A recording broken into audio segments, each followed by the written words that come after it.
chastising yourself for lost time. And so, very frankly, being a good sister and trying to prove that to her, what happens a lot of times when like babies show up in our family is I'm going to be who I think I should have been to you, to your baby, and I am going to overexert myself, exhaust myself, and basically become another mother to your child because I'm trying to make up for lost time, and I see so much of you in this child, the energy of it. And so instead of doing the things that I said that I'm going to do, which is have a weekend life or figure out my friendships or spend time with my partner, I am going to show you that I am the best big sister ever by being the best auntie ever. And so right now you're having two very different revelations that together without support and navigation will clash. I realized that I was not a good friend to my sister as a kid. And my sister has been enabled so that she is overly dependent and resentful about her dependency. Hold those. Figure out how to, thank you. So figuring out that temperance of support and love and going for forgiveness and redemption does not include martyrism. You can feel shitty about that time you bullied your sister back in 2006 and still say no right now in 2024. We skated past it when I tried to say it cute, and so I just need to slow us down to really iterate that. So the timelines that we set up for support and that phase out, that doesn't change just because you've had a revelation. Because once you set a boundary, and let me say this very clearly, once you set a boundary, you cannot fucking back down. So what that means is say what you mean and don't just be saying shit and throwing out idle threats. I think in this story that you're saying is exactly what I'm always telling y'all. It's like, it is not your fault what happened to you as a kid. But as a grown-ass woman, it is your responsibility to heal. And you don't have a fucking time machine, but you can meet life with curiosity and compassion. And what I'm really excited to hear you say is I now know why it is that I'm creating this story. And so now I can look around that room now I'm looking around that room and I'm looking for the exit door. And so I think the first piece is you saying out loud, and I'm going to ask you to say out loud, I no longer want to live in that story.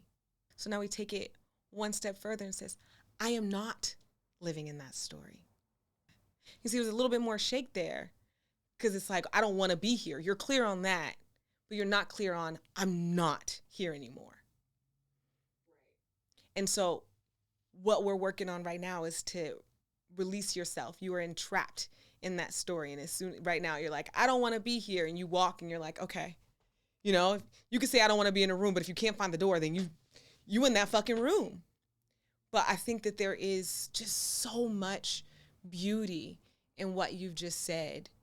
And there are ways to even say, I need to forgive myself for not having enough information to make an informed decision.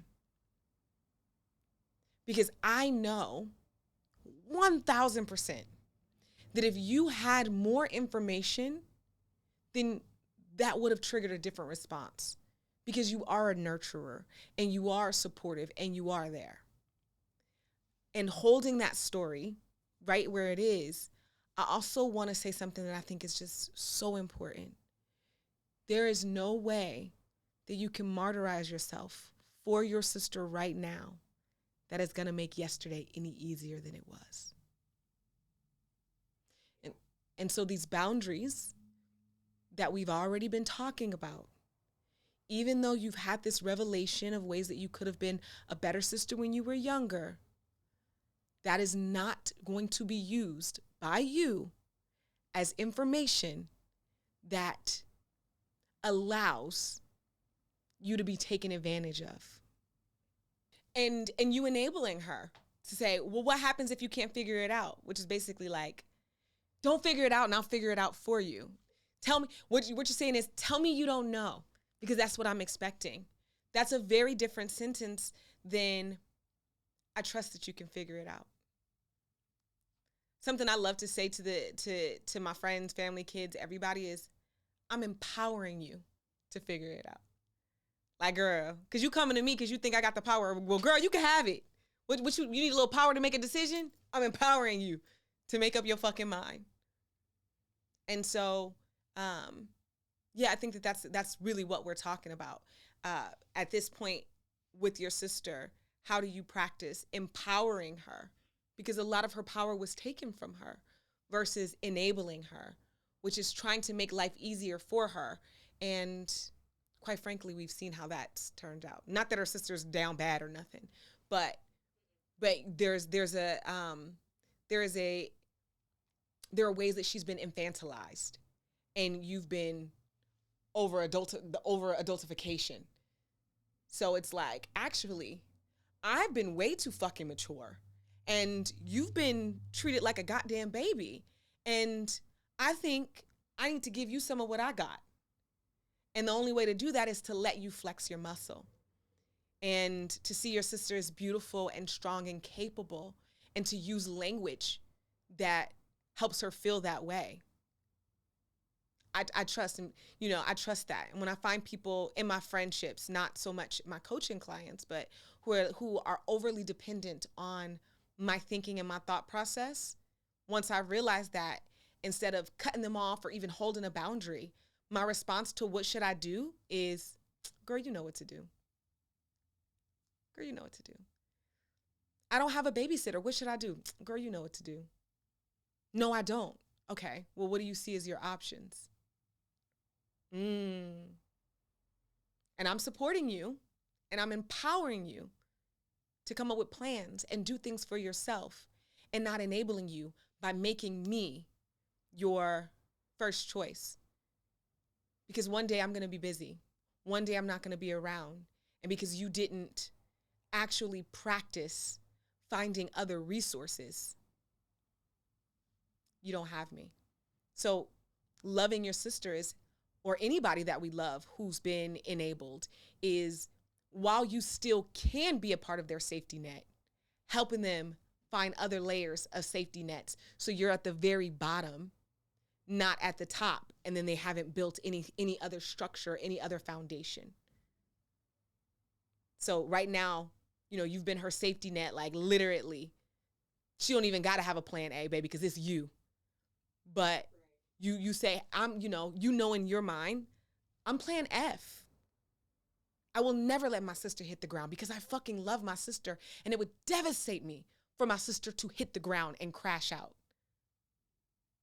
But she is a very, very, very lovely motherfucking caterpillar. And if I keep on feeding her and putting her on my back and flying her where she's got to go, she'll never create that pupa. She'll never have have her cocoon, and she'll never grow her own wings. And so then when I'm not there, she'll be stuck. Yep. And then it's extra heavy for you because it's not your cross to bear.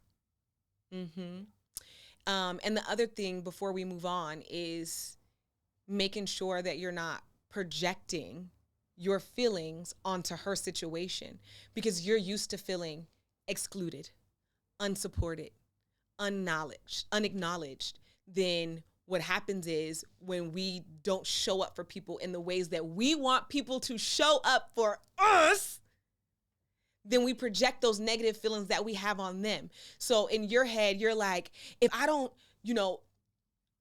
stress myself out to be there for someone, they're going to feel like I felt at my darkest fucking moment that I ever felt in life. And more often than not, to the other person, it's like, oh, you can't do it? Okay. And then they ask somebody else. But in our head, we just ended their world. We just catapulted them into depression. And that's literally us projecting our fears onto other people. And so as we're having all of this conversation, I think it's really important to remind you that your experiences, as you already said, your experiences and the way that you view the world is not the same as the other people who you are in partnership and doing life with. And so you don't get the privilege of saying how something you do will impact them. All you can do is control your end result and your intentions. You cannot control how it is received, and you cannot control someone else's consequences. You cannot save anyone from their consequences. And who the fuck do I think I am to stand in the way of God and karma? Because I can't do that. Gonna get my ass beat every time.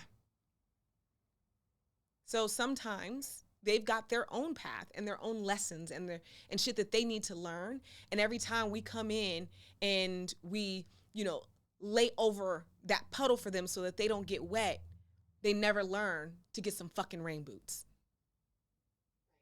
And a bigger puddle may be on the way. You trying to save from a puddle when baby girl's head into the ocean and she didn't learn how to swim in the shallow end, so she's fucked when she gets to the deep end. I've done enough analogies. You get it. You get it. Thank you for sharing, though. Like, really, and I don't say this often, your words impacted my life. Like, it, and I could see it on others. It was healing, and I think it was a divine revelation that you have had that other women who are in this room needed to hear from a different perspective to help them on their healing journey. A deep, deep thank you goes out to you, BaeFriend, for tuning into the Shift Show. I'm Britteny Floyd-Mayo, founder of Trap Yoga Bae, your positive psychology advocate, and master confidence coach. I'm so glad that you joined me on this journey of self-discovery and transformation. My goal with Shift Show is to bring you real, raw, and unfiltered clips from live coaching sessions that can inspire you to live your best life and get your shit together. I'm so glad you joined me on this journey of self-discovery and transformation. Don't forget to follow me on social media at Trap Yoga Bae to find out how you can be in the room live, as well as catch behind-the-scenes content and daily inspiration. You can listen to Shift Show everywhere you listen to audio. You name it, bitch, I'm there. Thanks for being a part of my BaeFriend community. Stay fabulous, keep shining, and remember, you can get your shift together so you can keep your shit together. Until next time, BaeFriends. Mwah.